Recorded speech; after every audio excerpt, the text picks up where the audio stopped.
আপু, অবেলা শুয়ে রয়েছে কেন? শরীর খারাপ? কিছু হয়েছে? কি হয়েছে তোমার? আমার শরীরটা অনেক খারাপ রে আমার। আমি উঠতেই পারতাছি না। আচ্ছা আপু, তুমি রেস্ট নাও। রান্না টান্না আমি বসাইতেছি। আমি তো জানি তুমি কিভাবে রেগুলার রান্না করো, তাই না? আমি করতেছি, আমি করতে পারবো। রান্নাঘরে গেছিলাম, গরু মাংস নামাইছি।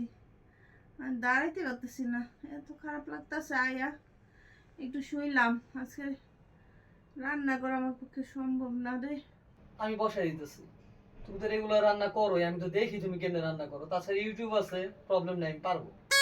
তুই পারবি? হ্যাঁ। গরুর মাংস এটা কোনো ব্যাপার হইলো? আমি পারবো। ওই তুমি রেগুলার রান্না করো না, আমি তো দেখি। আর ইউটিউব তো আছে, প্রবলেম নেই। আমি আমি বসাচ্ছি, আমি পারবো। আচ্ছা তাহলে বস, আমি একটু রেস্ট নেই। তুমি রেস্ট নাও, হ্যাঁ তুমি রেস্ট নাও। ঠিক আছে, আমি বসাচ্ছি আপু, বসাচ্ছি। আচ্ছা ঠিক আছে রে। আপু, সরিষার তেল দিব না সয়াবিন তেল দিব? সোহান, সরিষার তেল দিয়ে রান্না। আপু, গরুর মাংস কি ধুয়ে রাখছো? হ্যাঁ দুইয়া রাখছি রে। আপু, লবণ কই রাখছো? খুঁজে পাই না। লবণ ওই যে দেখ, ওই তাকের উপরেই আছে, একটু খুঁজলেই পাবি রে। ভালো করে দেখ।